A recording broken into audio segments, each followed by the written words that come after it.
Welcome to the Floyd Memorial Library podcast, where we sit down with the people who give shape, texture, and voice to life on the North Fork of Long Island. Some are rooted here by generations, others arrived by chance or choice, but all carry with them a piece of the story. We talk about what's changing, what's worth holding on to, and the currents of history, both quiet and loud, that run through this place. I'm your host, Christopher Bianchi, and for episode 185, we sit down with Steve Israel, former U.S. Congressman for New York's 2nd and 3rd Congressional Districts. A lifelong Long Islander, Steve represented his home region in Washington for over 15 years, earning a reputation for thoughtful, pragmatic leadership and a deep commitment to the communities he served. His Long Island roots have always grounded his work in public service and writing, and in his continued engagement with local life. Since leaving Congress, Steve has remained active as a writer, political commentator, and advocate for bipartisanship. He's the owner of Theodore's Books, an independent bookstore in Oyster Bay that celebrates the power of reading and civic conversation. He's also the author of several books, with a new one set to be released this October, exploring the intersections of politics, power, and character in America today. In this conversation, we talk about his family's history on Long Island, his path into public service, memorable moments from his time in Congress, and his reflections on the challenges and opportunities facing American democracy today. So I hope you enjoy episode 185 with Steve Israel. This episode was recorded July 25th, 2025. Thank you so much for coming on the Floyd Memorial Library podcast today. It's really an honor to have you on. It's lovely to be here. Thank you. And so, like with many of our other episodes, I'd just like to start off with your background a bit. If you can give us a little bit about where you were born and raised. I was born in Brooklyn, and then at the age of 2, my parents moved to America's quintessential suburb, Levittown. We were one of the original pioneers of Levittown, actually about 5 or 7 years after Levittown was started. Okay. And so I grew up in Levittown, kind of as typical a middle-class background as anyone can have. Mm-hmm. And I'm just curious, going further back, how far back can you go with your ancestry? Well, that's a great question, Chris. You know, I was in Congress for 16 years. I never pretended to be the smartest member of Congress, although the competition wasn't always that stiff. But I considered myself to be one of the most serious students of history, including my own family history. And so on my desk on Capitol Hill, closest to my own chair, were the original immigration certificates of 2 of my grandparents, Ray Volovitz and Myron Kuznitsky. And I put those certificates on that wall close to me very intentionally because it was my daily reminder of what kind of country this is. My grandparents' photographs were on those certificates, and when I would have a tough vote on the floor of the House or have to make a really hard decision, I would look at those certificates, and I would look at my parents' photographs and saw eyes filled with fear and dread, the most unimaginable visions that they had seen in Russia. My grandmother, our family story tells us, was a witness to her father's beating by Russian Cossacks, which is why she came to America. But I also saw something else. I saw eyes just wide open to the opportunity of this place. And I often thought, there's no way when those photographs were taken, when my grandparents came here, that they ever would have thought they'd be displayed in the United States Capitol. Mm-hmm. But they had to believe that if that was possible anywhere on earth, it was possible in the United States. And so my history, my values, my DNA, very much shaped and influenced my thinking on Capitol Hill. For me, it wasn't just policy, it was personal. Mm-hmm. Yes. I don't know if you could talk about, did you get to meet some of your grandparents? I did. And what they did? I was very fortunate because I grew up with my maternal and paternal grandparents. Like so many others, they ultimately made their pilgrimage to Fort Lauderdale, Florida, and settled there. The new Anatevka, I used to call it, from Fiddler on the Roof. But they were, all four of them were very influential in helping me pursue my passion for politics and public service. They just so fundamentally believed in this country. They also fundamentally recognized things in the country that they thought needed improvement.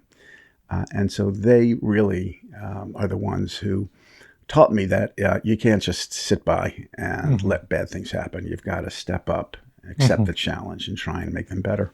Yes.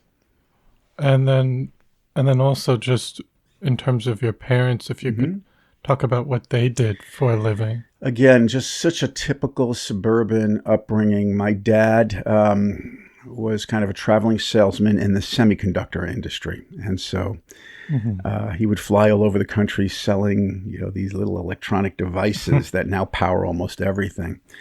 But we had a tough time economically. So I kind of came of age during the 70s, during some pretty tough, in a tough recession. My family had a hard time making ends meet. My mother started making extra money by running a typing service. Now, these days, when I say typing, at least 2 generations younger than me don't know what that means. But back in the day, my mom would type papers and articles and all sorts of publications.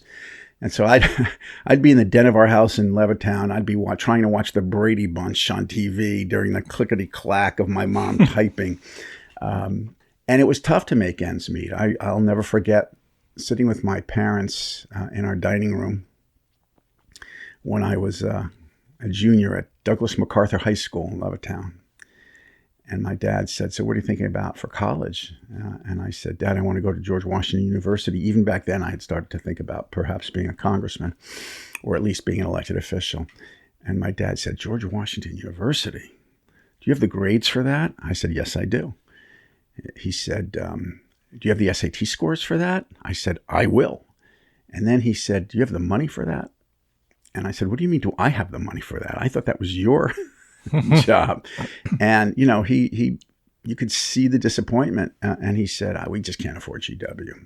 So you're going to go to Nassau Community College, save all your money, work as many jobs as you need to. We'll save. And then in 2 years, if we can afford GW, you'll go there. But you're also going to need to have some student loans." And so I am a product of the middle class. And my parents' kind of earnestness about, you don't get anything handed to you in life. You just got to work for it. Yes. And you mentioned or even in high school, you were always interested in politics, even in high school. Sure the listeners of this podcast should know that they're listening to the student body president of MacArthur High School in Levittown in 1976, elected to the position with the fanciful slogan, "Don't be dizzy, vote for Izzy." That was my campaign slogan, and it worked. Yeah. So yes, I was influenced and interested in politics ever since 4th grade. Actually, that was my first entry into thinking about politics. And so you were at Nassau Community College. Were you really interested in going somewhere else outside of Nassau area for college, or just to see something else? My dream was to attend college in Washington, D.C. I wanted to go to GW very, very much, and I just couldn't afford it. And so I spent 2 years at Nassau Community College again, and I bussed tables at Jones Beach. I was a waiter at an Italian restaurant. I was a key punch operator. I had many, many jobs saving up so that I could ultimately go to George Washington University, and did. After 2 years at Nassau. Around what year was that you went to George Washington? It would have been, I think, now it's a pop quiz here. So I guess it would have been 79, 78, Okay. 79. Yeah. So I graduated in 76. Okay. You do the math, 2 years at Nassau Community College. I did take an extended, I did have a semester through Syracuse University before I went to George Washington University. Okay. It was an independent study where I actually managed a campaign for the New York State Legislature, candidate running. So that delayed my entry to GW. But I want to say January of 79, I probably started GW. Okay. And what did you think of the D.C. area at that time and some of the politics going on in the late 70s? It was a very interesting time, and it actually, I think, is quite topical to what's happening today. When I was in Washington, D.C., my first job was a legislative correspondent for a member of Congress in California. So my job was to write and key punch constituent mail. And then I became a legislative assistant for a member of Congress in New York. Ronald Reagan was elected in 1980 when I was working on Capitol Hill. And so many Democrats viewed that as such a radical departure from the norm. Ronald Reagan. Yes. Today, I would think that he might be turning over in his grave at some of the stuff that he sees. And by the way, the extremes are no monopoly of one party, both party. We're in a very tribal environment. The center's not holding. The extremes are being pushed further and further to the far left, far right. These days, Ronald Reagan seems to be a fairly centrist character. But at the time, this was revolutionary. This is a radical departure from American politics. And I loved it. I loved being in Washington at that time. I learned this lesson, even as a lowly legislative aide to a member of Congress, when I saw something that I thought was outrageous, something that bothered me, I could actually do something about it. I could go to the congressman that I was working for and say, can we offer an amendment to this? Can we send a letter to somebody? Can we create a bipartisan initiative that will stop this abuse? And that's when I decided I have to be a member of Congress, because I saw firsthand how effective a member of Congress could be back then. What were the opportunities even coming out of finishing your degree at George Washington? What were you thinking then? Before I even finished my degree, I was working on Capitol Hill part-time. And so I made the decision that I just wanted to break into that world. And I ended up delaying my graduation because I was working full-time for two members of Congress, one from California, the other from Westchester, New York, over the span of 3 years, while still accruing my credits. I did graduate, thankfully. But for me, that practical experience was more important than the theoretical that I was studying in college. I now run a program at Cornell University, and I tell my students, I teach politics and the political system. And I tell my students, there's nothing you can learn about politics from a book. You learn it by doing it. And I fundamentally believe that and learned it back then. Yes. And can you describe some of the early steps that motivated you to the first step to run for office and how that experience was? Yeah, I had worked as a legislative aide for 3 years, and then I made the decision that I didn't want to be a creature of staff life on Capitol Hill. I wanted to go back home. I wanted to go back to Long Island and see if I could run and become involved as an elected official, not in the background, but somebody who was just front and center. And so in 1983, returned to Long Island. Ran shortly, several years later, for the Suffolk County Legislature in Selden, Coram, Center Reach, that area. Got decimated, lost big, brutally.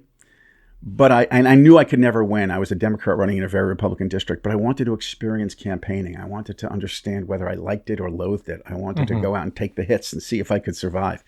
And it taught me a lot of lessons. And so with that experience, I then actually moved to Huntington, ran for the town council in Huntington, won, and then several years later, when my predecessor, Republican Rick Lazio, left his seat in the House, I ran for that and unexpectedly won.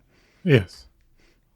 And just getting that experience through the town Huntington, and then making your name known more. Was important. That experience, and it doesn't matter whether it's politics or teaching or working at a library, it doesn't matter. Experience is vital. Mm-hmm. There are things you just can't pick up from theory. There are things you can't pick up from a textbook.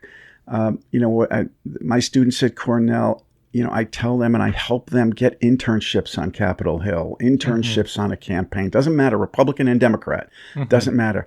Your future is shaped by your intuitions, by your instincts, by practical knowledge that you pick up by doing things.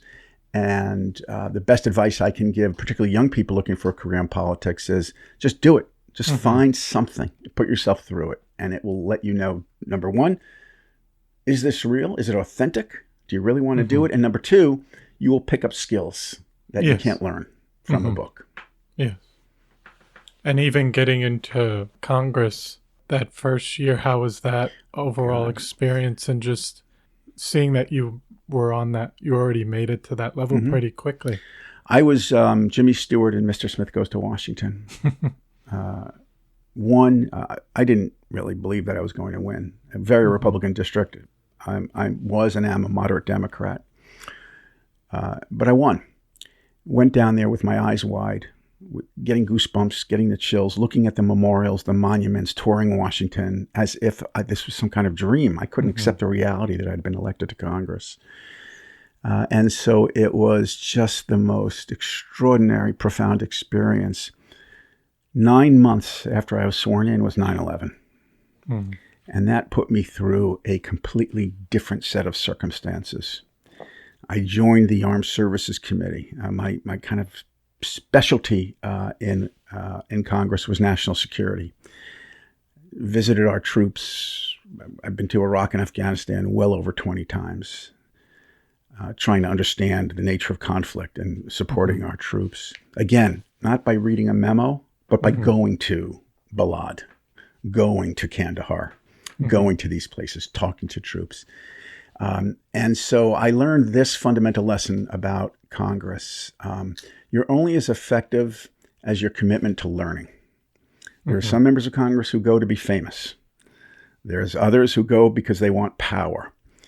The most effective members, and I would leave it to others to judge whether I qualify as an effective member. I thought I was, but some people would disagree.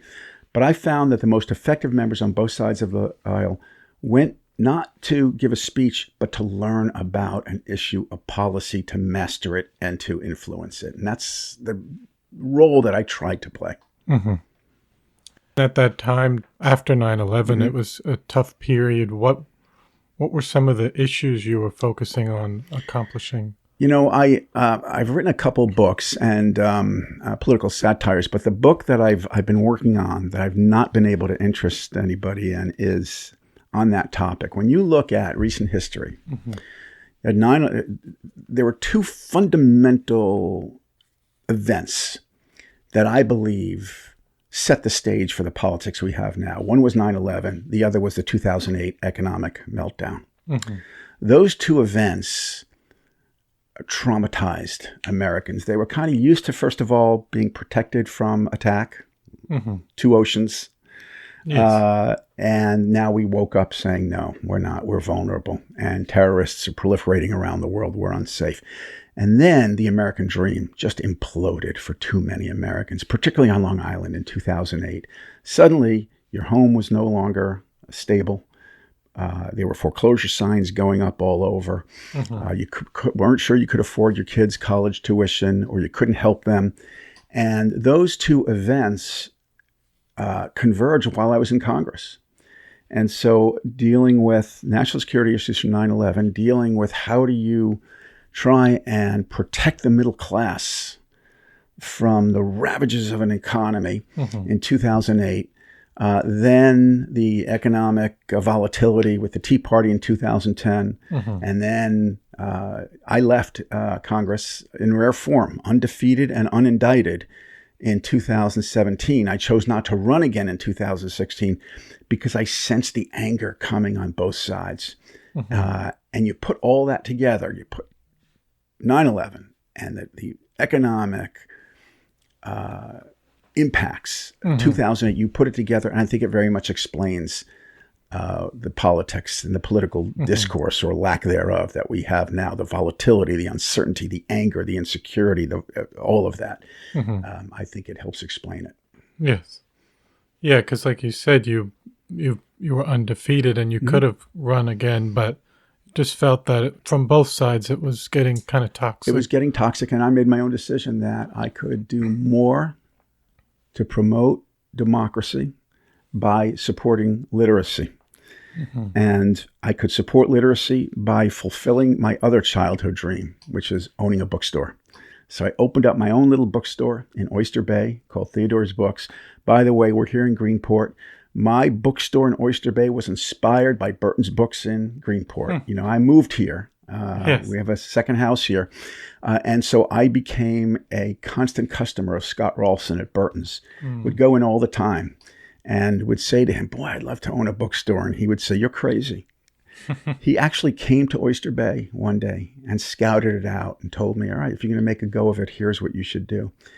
I believe that libraries and bookstores, independent bookstores, not the big box, not Amazon.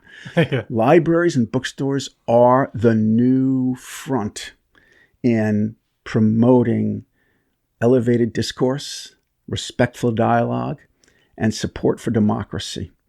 And that's why I love my bookstore. I lose more money than I thought was possible. I hope to at one point stop losing money.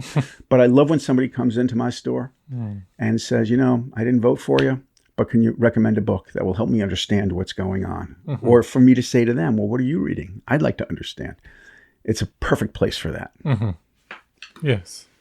But also, just to get back to your time in Congress, I was curious, just over those years, you mentioned some periods of challenge, but was there one particular moment that was really challenging, and how did you navigate that moment? I can't tell you that there was one moment that was challenging. It accrued over several years. Things changed in 2010 with that economic anger. And the pushback to the Obama administration, when my constituents who used to say to me, you know, how can we, you know, build together, were now saying, you know, we just need to tear the place down. Members of Congress coming, new members of Congress, and I would say to them, hey, can we agree on some kind of bipartisan solution? And they would say, I'm not interested in bipartisanship. I'm not here to be bipartisan. I'm here to get my way. It became much more performative. Social media had a lot to do with that, because you had people being elected to Congress not to lead, but for followers. They just want to be famous. They wanted to raise a lot of money.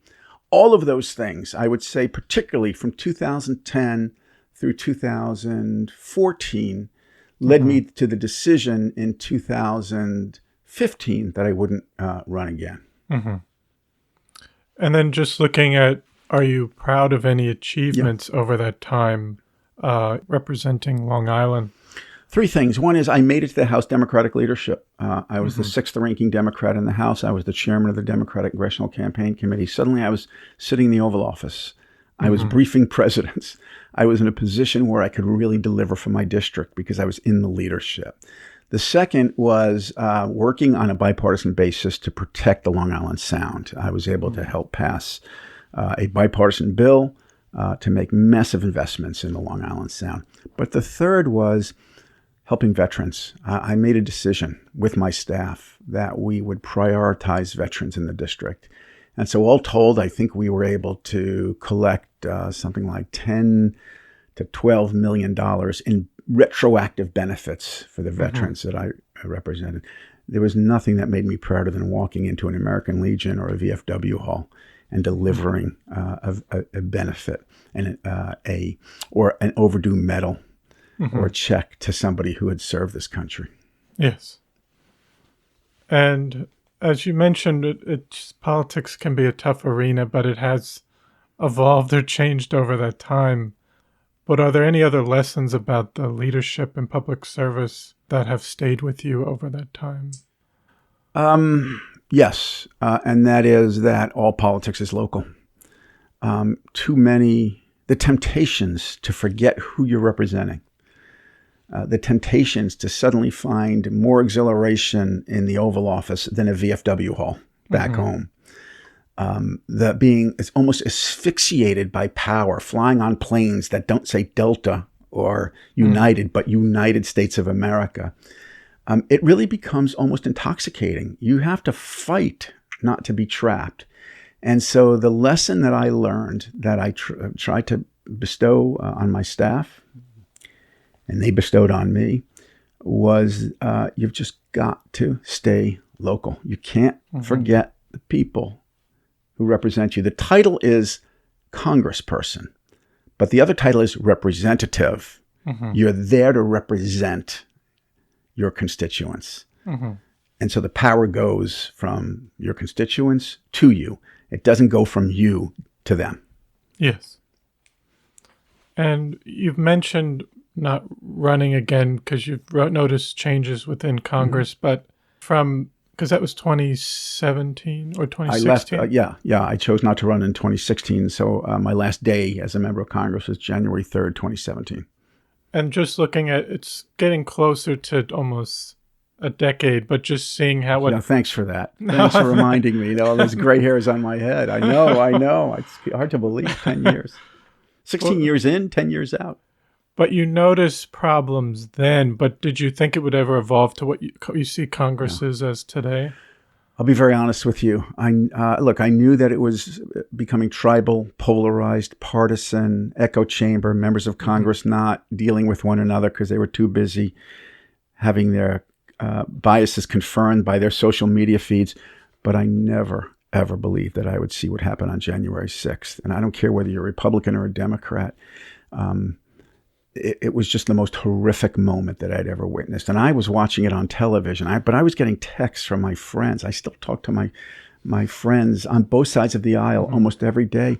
Texts telling me they were under desks, that they weren't sure they were going to make it.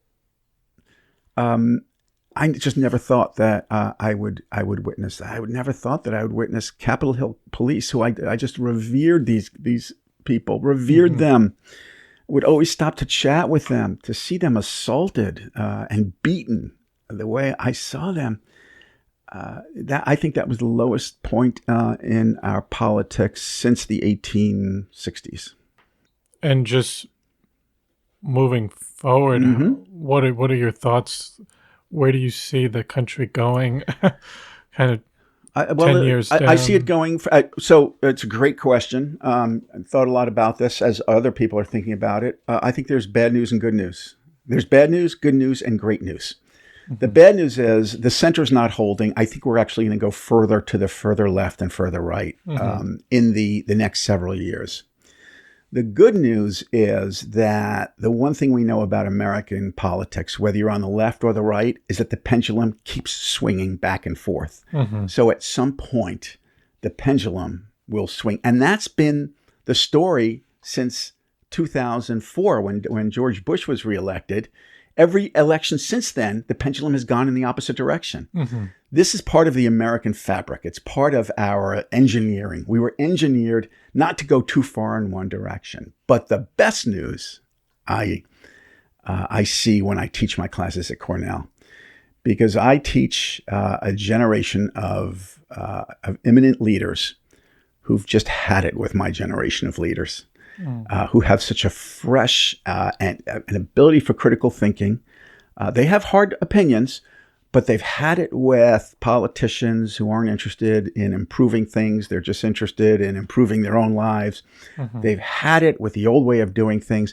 I am dystopic over the next few years, but eternally optimistic about what will happen when my students and students in other universities get their jobs on Capitol Hill. Win their first elections. I think our future is pretty bright because of their makeup, their DNA, their commitment to a better country and a better world. Yes. But for people that across the country, whether they might not be interested in politics, but they're kind of fed up with both sides, and it can be easy to just disconnect yourself from politics with all the everyday news and bombardment with information. What do you think those people should do? Or is it just focusing on a smaller grassroots effort just within the village or town, working in that area? Not that you totally ignore what's happening on the federal level, but balancing that bombardment of news. And well, I always had a mantra that you have to meet voters where they are, and then try and bring them along. You don't start with here's why I am, here's where I am, and effective elected officials on both sides of the aisle have figured out how to tap into the anxieties of those voters, not as demagogues, but are presenting real solutions to those voters. They're talking to those voters who've had it with politics about real solutions. They're talking about things that will make the economy a little fairer, a little better, that will put money in their pockets, that will make them feel more secure financially, economically, that will restore some sense of economic mobility in the country. This is a huge problem. People just aren't as economically mobile as they have been. For the first time in modern polling, a majority of Americans believe their kids are going to be worse off than they were. This is new. It was always, my kids are going to be better off, because that's how we're designed.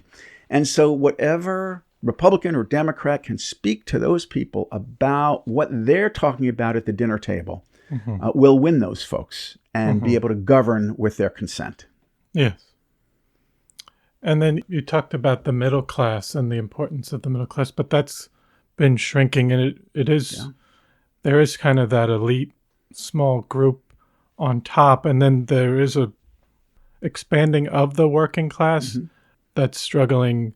And we have seen, even over the last, probably after Obama, slowly the working class has been shifting towards the Republicans. That's right. And maybe the Democrats have been catering more towards the managerial class in some way. But just, I guess it's almost like after some years that people just get fed up and switch, and you're seeing that pendulums go over that way. Well, you're exactly right. Now, to the point that I made before, you're seeing every election reverses the election immediately preceding it. And because people are looking for something different, right? And so they say, think about reelected President Trump in 24. In 20, they wanted Joe Biden to stop Trump. Yes. In 2016, they wanted Trump to stop Biden and Obama. Yes. In 2012, they wanted Obama to stop the Tea Party. In 2010, they wanted the Tea Party to stop Obama. So again, I think there's this real anxiety that Americans have. They have a loss of faith in government, in politics, in institutions, in sports, to a certain extent in religion. When you have a loss of faith in institutions, you lose your grounding, and you're always looking for the next thing that comes along. And that explains why we just keep going back and forth. And the extremes are just hollowing out the center and hollowing out the middle class. Yes. And turning people off from each party. Exactly. Yeah. But if we focus just on Long Island now, what do you think of Long Island and how, whether it's Suffolk or Nassau, and how it's changed over the last decade or so? Well, here's why I always loved representing Long Island and love it every day today, despite its many problems. Its DNA is rather moderate. You don't have, look at our congressional delegation on Long Island. It's on Republicans, Lilota and Garbarino. Neither one is a Marjorie Taylor Greene fanatic. The Democrats, Congressman Suozzi, Congresswoman Gillen, neither one is a Zoran Mondami Democrat. Long Island voters are smart, sensible, common sense people. They don't.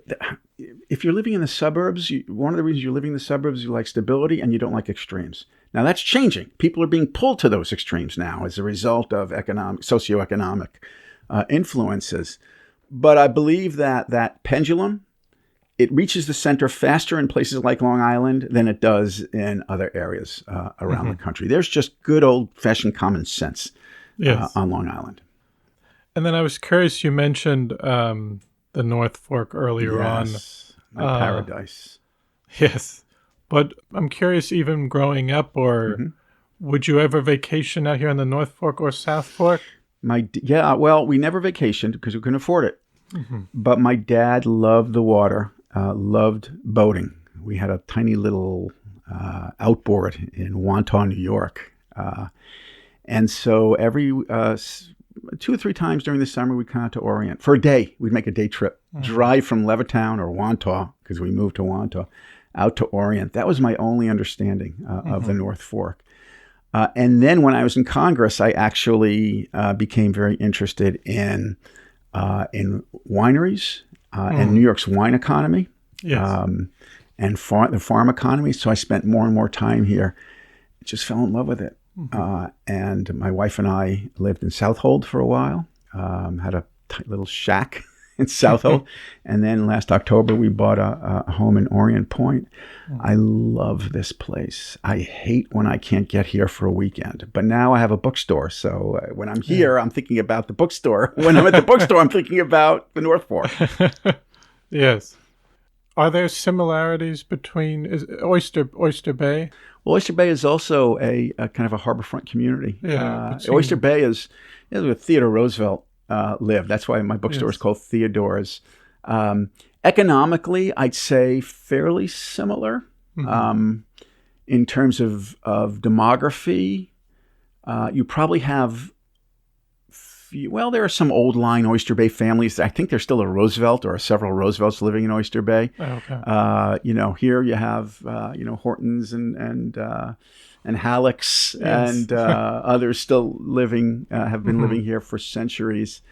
Both Oyster Bay and Greenport in particular offer such rich history and heritage and kind of mom and pop businesses. And I hope it stays that way here in Greenport. More mom and pop, and less big chains opening up because the cost of a storefront is like the cost of an ad for them.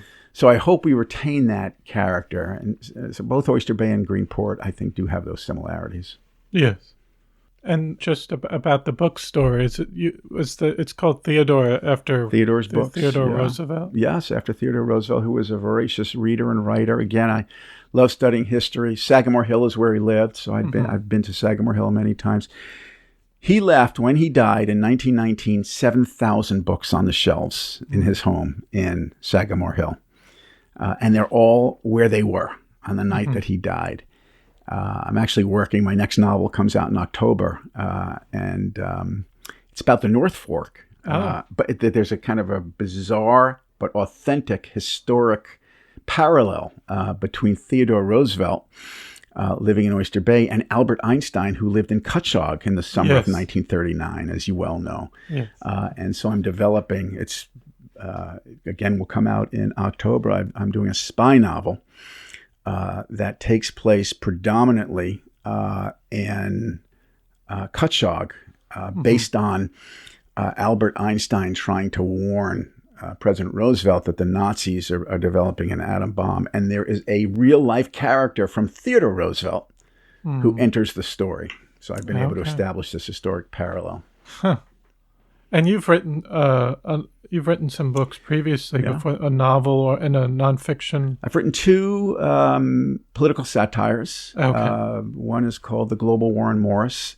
This was my therapy when I was in Congress. This is how I kept my own mental health, writing, and kind of snarking about the things I heard. Some of the things I would hear from White House folks or others, I'd be like, nobody would believe that anybody could say such a thing. And so I began writing it all down, and I created a comic novel, The Global War on Morris, that actually got optioned to Rob Reiner to make a movie. Nothing has happened with it. Oh. And then my second satire was called Big Guns, and it's a satire of the extraordinary weight of the gun lobby on members of Congress. Again, pure satire, but a serious take on why is it if 80% of the American people support things like background checks, why won't Congress pass background checks? It's because of the gun lobby. And so I try to explain it through the prism of satire. That also was optioned to Hollywood. Also, nothing happening with it. It's like a bill being referred to committee. Nothing happening. But for your bookstore, is it mostly new books or used books, or is it just... It's mostly new books. We do have some remainders, which are books that we acquire from publishers. But the bookstore sells bestsellers. It sells anything that a bookstore would sell. But again, I want to tell people, if you're within earshot of this, shop at Burton's Books. Yes. Because that was the inspiration. Yes. But like Burton's, we're kind of an older, you could hear the wood floors creaking under you. Has that great aroma of an old bookstore. We sell children's books. We sell bestsellers. We sell new releases. I handle 3 sections. I handle classics. We have a big section of classic literature. I handle history, and I handle current events. And you mentioned that it can be a tough business. Oh, God. As you know, but I think there has been somewhat of a resurgence. I mean, obviously, we can look at Barnes & Noble as a chain has been expanding again at doing it at a smaller level, but hopefully the people are... I think... I don't know if you'd say there's less and less people reading today compared to more streaming and binge watching, unfortunately. But hopefully there'll still be an audience that will continue to... Yeah, so what a bookstore, whether it's Burton's or Theodore's or any independent bookstore, what we offer is an experience. You can't get a human being when you order a book on Amazon. When you walk in to see Scott at Burton's, or you walk in to see Chloe, my general manager at Theodore's, and you say, I'm interested in a 18th century romance that takes place in Tuscany. No algorithms. They've read them all. And so they'll guide you and they'll make recommendations and treat you as a human being. An independent bookstore is not a brick and mortar store. It is an experience. And you can't sell that experience online. No. And you can't sell it in an ebook either. Definitely. But just looking at the Long Island wine and how it's evolved from amazing. Potato and just starting out small, not really sure just planting different varieties, but it seems to have established itself as really a competitor, even competing with California or the Oregon area, up Washington area. Well, if you're the member of Congress from Napa or Sonoma, you would not accept that argument. But I love Long Island wines, and I used to, members of Congress can't give gifts to people, but there was an exemption that if your district or your region had a particular product that was organic to it, you could actually offer it to people when they came in. And so I kept a plentiful supply of Long Island wine. And, I'm telling you, some pretty damn powerful people would come in and I would say, would you like some North Fork wine? And a lot of stuff got done over a Clovis Point or a Palmer. I don't know if you want to say, but do you have like a favorite or one that you go to all the time? All of the above. Although I do have to say, now I'm out of politics, I can be nothing but truthful. My wife and I have been enjoying Clovis Point, which is in Laurel. There's not a commercial for them. The reason I love them so much is that the owner is the quintessential American success story. Nasrallah Misk came from Lebanon during the Civil War with nothing. And now he owns this beautiful vineyard on the North Fork of Long Island. So I think that's just such a great success story. We also love Croteau. We spend a lot of time there. There's not a winery on the North Fork that I wouldn't say is pretty damn good. Yeah. And now even just coming out here for, I was curious, there are still issues that are going on, whether preserving open space and housing prices Mm-hmm. and environmental water quality. I was curious, comparing that to Oyster Bay, are there different issues that they're working on over there compared to out here? Well, I think we face one specific common pressure, and that is the need for housing, particularly for young people. People who aren't making enough to reach the median. On the North Fork, median homes, the median price for a home is now over $1 million for the first time. Not many people can afford a $1 million home. And so whether it's Oyster Bay or the North Fork, we need to find ways of not pricing out the next generation of workers and accountants and nurses and doctors and others, tradespeople. It just can't be done. So that's a challenge I think that's the most significant challenge that Long Island faces. The housing. Is housing. Yeah. I think it's definitely something that every town is dealing with. And I was a town councilman in Huntington. I dealt with it back when I was on the town board. Look, there are ways to find that balance, the balance between protecting your heritage, not gobbling up and bulldozing every acre of open space, but also creating innovative strategies to increase the stock of housing. Some of it is density, and it's being done particularly in downtowns across Long Island. What I love is kind of multi-use development near train stations. You can have an apartment. I mean, look what's happening in Riverhead right now. Look at what's happening in Islip near MacArthur Airport, Ronkonkoma, where they're building these beautiful and stable, safe communities close to railroad stations, so you can get on a train. You don't need a car. You can go to work. You can come back, be a part of the fabric of the community. I think we need more of that. Yes. Definitely. I've seen that, and that's definitely an option. Because I think people have always gone back and forth out here between, well, do we prioritize the open space and just have that as it is, and housing, people have to look elsewhere, commute out here for workers that might work out here. And get traffic. Yes. Right. Yeah. So there's got to be a common sense balance. I mean, that's the thing that I always appreciated about the suburbs. We started this by my talking about moving to Levittown, which was nothing but potato fields.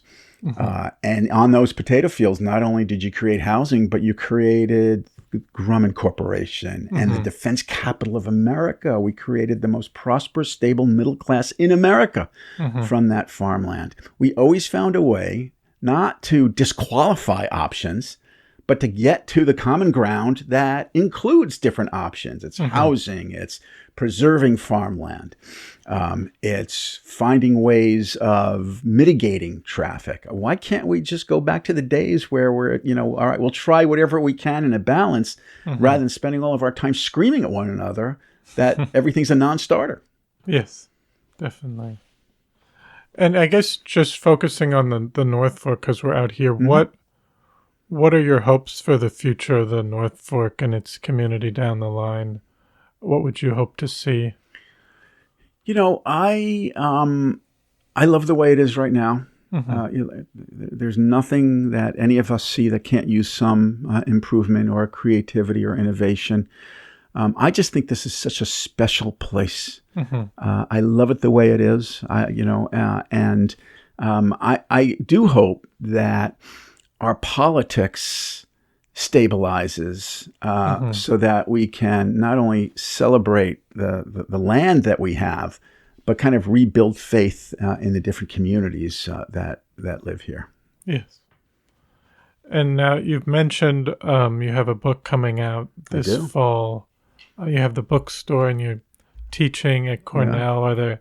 Are there any other future endeavors you're working on? I'm actually involved in developing some creative projects. I'm working on a musical in London, and I do some work for HBO, and I'm developing some limited series concepts. I'm trying to migrate from politics to creativity as a way of contributing to the fabric of democracy. Yes, that's always I feel like when democracy is under attack or strain, a lot of people gravitate towards the creative path. That's exactly right. That's right. Express. I mean, think about every major challenge that any society has ever had has been affected, impacted by writers. People who sought, either satirists or people who just spent time exploring what was happening. And so we need to celebrate our writers and the creative arts as a way of dealing with these challenges. And our libraries, by the way. Yes, definitely. Let me just think. I think we covered everything. Okay. Were there any other things you'd like to discuss or say that we haven't touched on? I think you've covered it all. I mean, the one passion that we missed was I am partisan about one thing and one thing only, and that's my beloved New York Mets. I'm a very serious baseball fan. I will not pick an argument with anybody over their politics. I am very happy to have an argument with people over the Mets. Over the Mets. You grew up. I grew up a Mets fan. On the Mets. Yeah. Nice. Yeah. And I've carried that with me. Wonderful. Yeah. No, but I think I want to thank you so much for taking the time to come on. It's my pleasure. I'm happy to do anything I can to support the library. Your work is so vital. I appreciate what you do. Thank you very much. And it was a pleasure to have you on. Thank you, sir. Well, I hope you enjoyed episode 185 with Steve Israel. I want to thank you for listening to the Floyd Memorial Library podcast, and we'll see you next time.